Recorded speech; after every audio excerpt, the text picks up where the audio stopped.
같이 묵도하시겠습니다.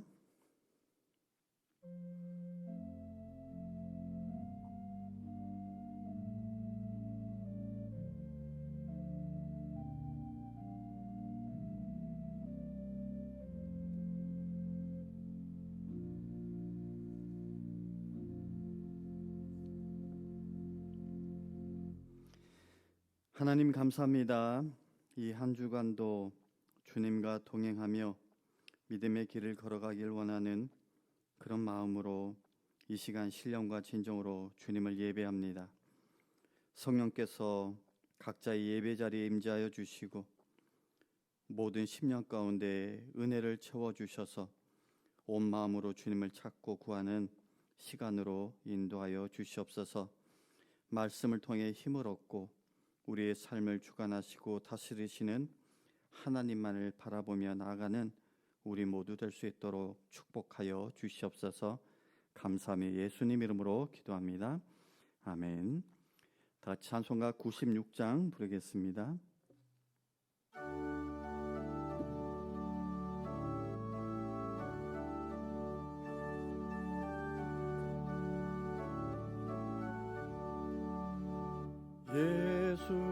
예수님은 누구신가? 우는 자의 위로와 없는 자의 풍성이며 천한 자의 높음과 잡힌 자의 노임되고 우리 기쁨 되시네. 예수님은 누구신가? 약한 자의 강함과 눈먼 자의 빛이시며 병든 자의 고침과 죽은 자의 부활되고 우리 생명 되시네. 예수님은 누구신가? 추한 자의 정함과 죽을 자의 생명이며 죄인들의 중보와 멸망자의 구원되고 우리 평화 되시네. 예수님은 누구신가? 온 교회의 머리와 온 세상의 구주시며 모든 왕의 왕이요 심판하실 주님 되고 우리 영광 되시네.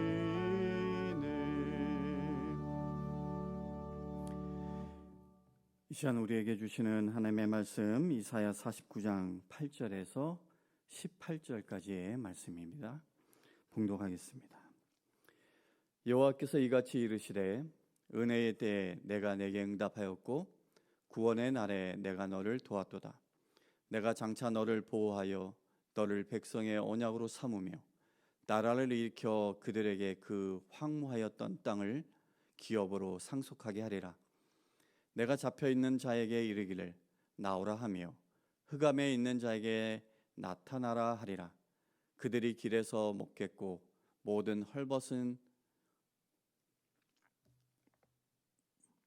산에도 그들의 풀밭이 있을 것인즉 그들이 줄이거나 목마르지 아니할 것이며 더위와 볕이 그들을 상하지 아니하리니 이는 그들을 긍휼히 여기는 이가 그들을 이끌되 샘물 근원으로 인도할 것임이라.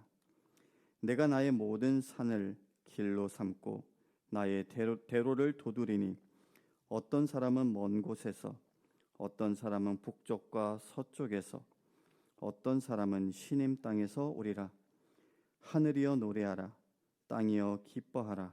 산들이여 즐거이 노래하라. 여호와께서 그의 백성을 위로하셨은즉 그의 고난 당한 자를 긍휼히 여기실 것임이라. 오직 시온이 이르기를 여호와께서 나를 버리시며 주께서 나를 잊으셨다 하였거니와 여인이 어찌 그 젖먹는 자식을 잊겠으며 자기 태에서 난 아들을 긍휼히 여기지 않겠느냐. 그들은 혹시 잊을지라도 나는 너를 잊지 아니할 것이라. 내가 너를 손바닥에 새겼고 너의 성벽이 항상 내 앞에 있나니 내 자녀들은 빨리 걸으며 너를 헐며 너를 황폐하게 하던 자들은 너를 떠나가리라. 내 눈을 들어 사방을 보라. 그들이 다 모여 내게로 오느니라. 나 여호와가 이르노라. 내가 나의 삶으로 맹세하노니 내가 반드시 그 모든 무리를 장식처럼 몸에 차며 그것을 띠기를 신부처럼 할 것이라. 하나님의 말씀입니다. 오늘 봉독한 본문 말씀은 1차적으로는 선민 이스라엘을 바벨론 포수에서 자유케 하시겠다라는 예언의 말씀이기도 하지만 궁극적으로는 하나님께서 예수 그리스도를 통해 만민 가운데서 택한 당신의 백성들을 죄의 포로에서 해방시키시고 그들이 천국에 들어가기까지 광야와 같은 이 세상에서 보호하시고 인도하시겠다라는 그런 약속의 말씀이기도 합니다. 오늘 본문을 함께 살펴보겠는데요. 이 시작부터 번역과 관련하여 좀 재미있는 부분이 나옵니다. 8절 전반절인데요.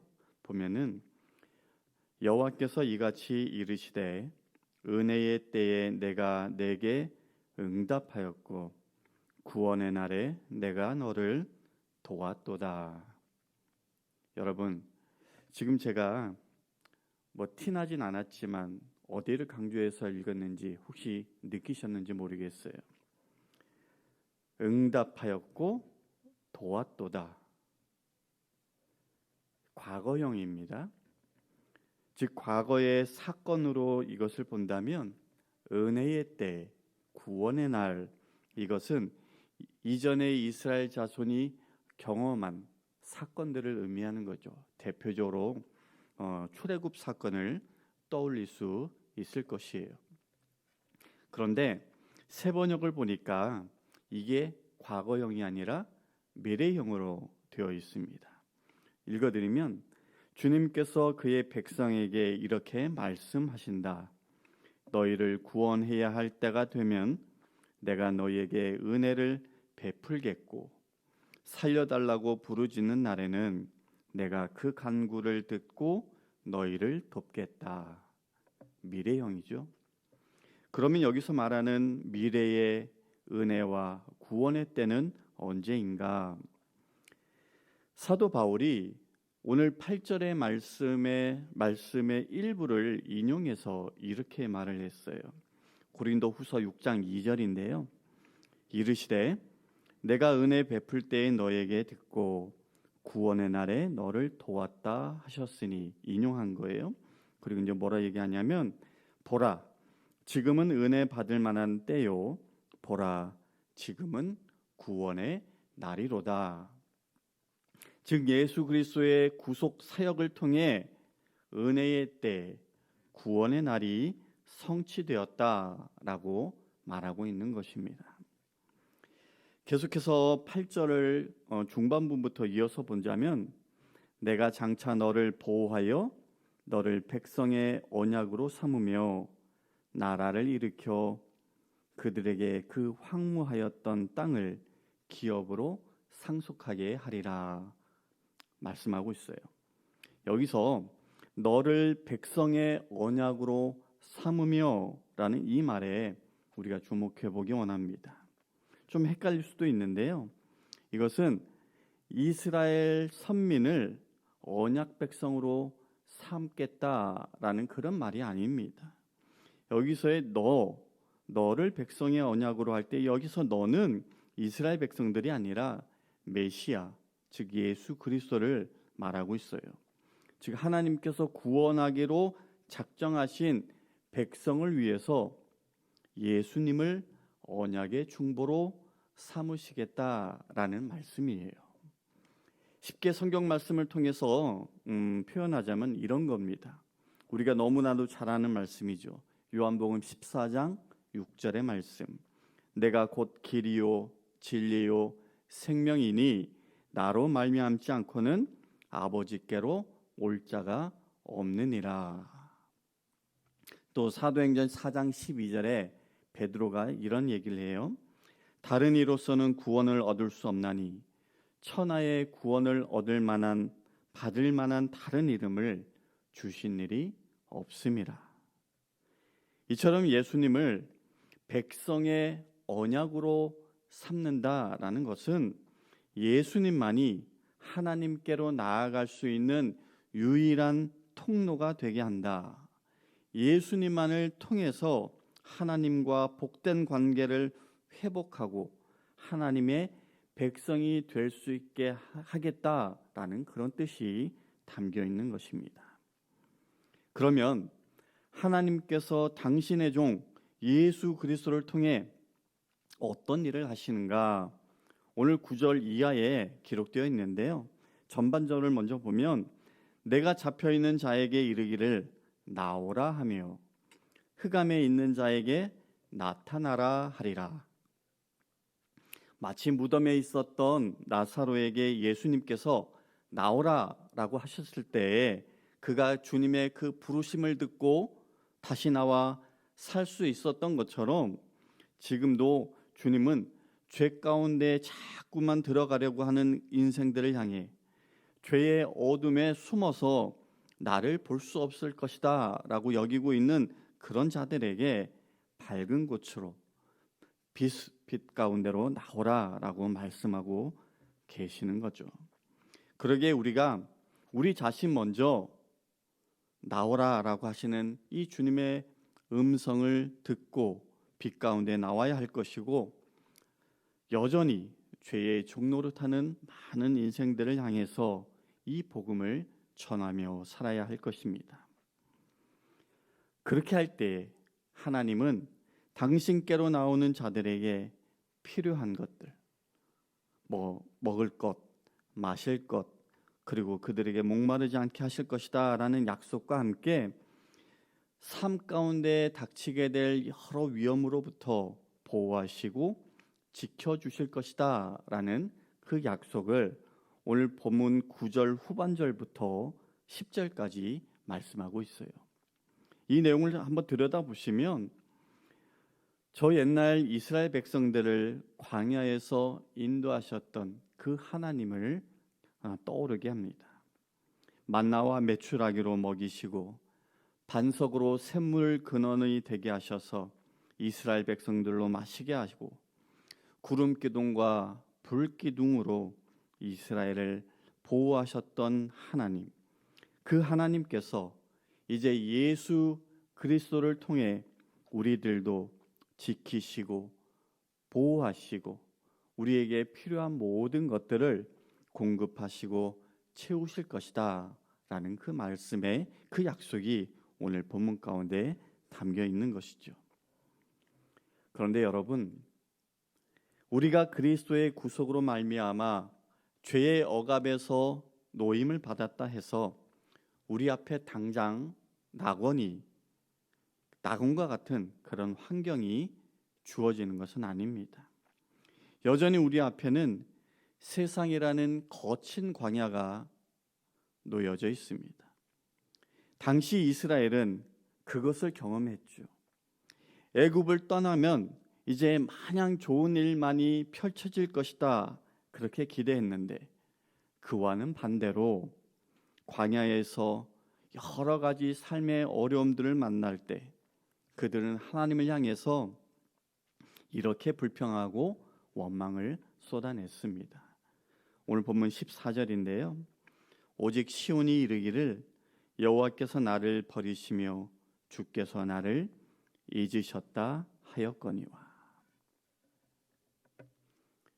그런 이스라엘 백성들을 향해서 하나님은 결단코 그들을 잊으신 적이 없다라는 사실을 오늘 본문 두 가지 측면에서 말씀해 주고 있는데요.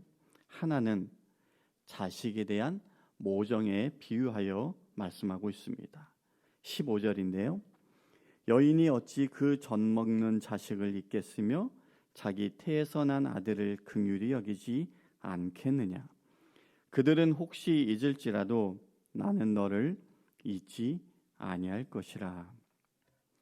지난 이사야서 44장에 보면 하나님은 두 번이나 반복해서 이스라엘을 당신의 모태에서 지으셨다라고 묘사하고 있습니다. 말하자면 하나님께서 이스라엘을 낳으셨다라는 말이겠죠. 그러면 이스라엘만 낳으신 건가? 아니죠. 우리는 예수님의 십자가의 보혈과 성령의 역사를 통해서 거듭난 하나님의 자녀입니다. 따라서 우리가 하나님을 떠나거나 외면하지 않는 이상 하나님께서 우리를 버리거나 잊으시는 일은 결단코 없습니다. 이 사실을 믿고 아무리 어렵고 힘든 일을 만나도 하나님의 사랑을 의심하지 마시길 바랍니다. 설령 하나님께서 나를 사랑하지 않는 게 아닌가 그런 상황에 놓인다 하더라도 절대로 하나님의 사랑을 의심하지 마시고 그럴 때일수록 더욱더 하나님을 붙드시길 바랍니다. 예수 그리스도 그 아들을 십자가에서 죽이시기까지 우리를 그토록 사랑하신 하나님은 절대로 포기하지 않고 끝까지 품어주실 것입니다. 하나님께서 당신의 자녀를 잊지 않으신다라는 이 사실을 말함에 있어 오늘 본문 가운데 개인적으로 제가 가장 큰 힘과 위로를 받은 말씀은 16절입니다. 내가 너를 내 손바닥에 새겼고, 여기서 새겼다라는 이 말은요, 요즘식으로 표현하면 타투했다, 문신했다라는 그런 의미예요. 고대 사회에서 노예가 있어요. 이 노예가 내 소유다라는 것을 나타내기 위해서는 그 노예의 팔과 다리 혹은 몸의 어느 부위에 화인을 찍거나 문신을 새겼습니다. 그렇게 표식이 남겨진 노예는 단번에 그가 누구의 소유인지를 알 수 있었죠. 그와 같이 하나님은 이스라엘을 누가 봐도 누구의 소유인지 알 수 있도록 그렇게 당신의 백성들을 손에 새겼다라고 말씀하고 있는 겁니다. 그렇다면 우리들은 어떤가요? 저는 우리의 이름도 예수님께서 굵은 대못으로 당신의 손바닥에 새기셨다라고 믿습니다. 갈보리 언덕 십자가에서 당신의 손에 나의 아들 누구누구, 나의 딸 누구누구 이렇게 새기기 위해서 친히 십자가에 못 박히시고 온몸의 피를 다 쏟으셨습니다. 그렇게 주님의 손바닥에 새겨진 우리의 이름 하나님이 어찌 잊을 수 있겠습니까? 로마서 8장 39절에 높음이나 깊음이나 다른 어떤 피조물이라도 우리를 우리 주 예수 그리스도 예수 안에 있는 하나님의 사랑에서 끊을 수 없으리라 라고 말씀하고 있어요. 이와 같이 세상 그 무엇도 주님의 그 못 박히신 손에 새겨진 저와 여러분 우리의 이름을 지울 수 없다. 그렇게 저는 믿습니다. 이 사순절 우리를 얼마나 하나님께서 사랑하시는지 다시 한번 예수님의 그 십자가를 묵상함으로 깨닫고 어머님처럼 당신의 손에 새길 정도로 우리를 기억하신다라고 하는 그 말씀을 믿고 의지함으로 그렇게 사순절을 보내시길 바랍니다. 그래서 찬송가의 가사처럼 무슨 일을 당해도 예수 의지하며 하나님께서 우리를 예비해 두신 영원한 천국에 들어갈 때까지 이 땅 가운데 삶이 때로는 힘들고 어려울지라도 주님만 바라보고 주님만 의지하며 믿음 가운데 걸어가시는 모든 성도님들 될 수 있기를 주님의 이름으로 간절히 축원합니다. 기도하겠습니다. 육신의 어머니보다 크고 깊은 사랑으로 우리를 사랑하시고 우리의 이름을 당신의 손에 새기고 우리의 삶을 지키시고 돌보시는 하나님 아버지 참으로 감사합니다.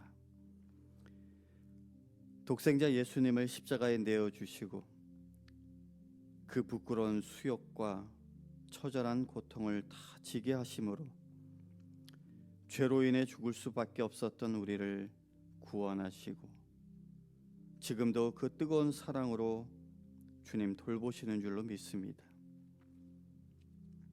말로 형용할 수 없는 하나님의 그 큰 사랑, 그 큰 구원의 역사를 통해 우리를 자녀되게 하셨사오니 하나님 이것을 잊지 않고 저희들 이 땅 가운데 영적 자존감을 가지고 당당하게 믿음으로 승리하며 살아갈 수 있도록 주님 축복하여 주시옵소서. 이제는 우리 주 예수 그리스도의 은혜와 하나님 아버지의 만극하신 사랑과 성령님의 감화감동 교통하심이 오늘도 새로운 믿음으로 주님을 위해 살기로 결단하며 나아가는 모든 성도님들 머리머리 위에 지금부터 영원까지 함께 하시기를 간절히 축원하옵나이다. 아멘.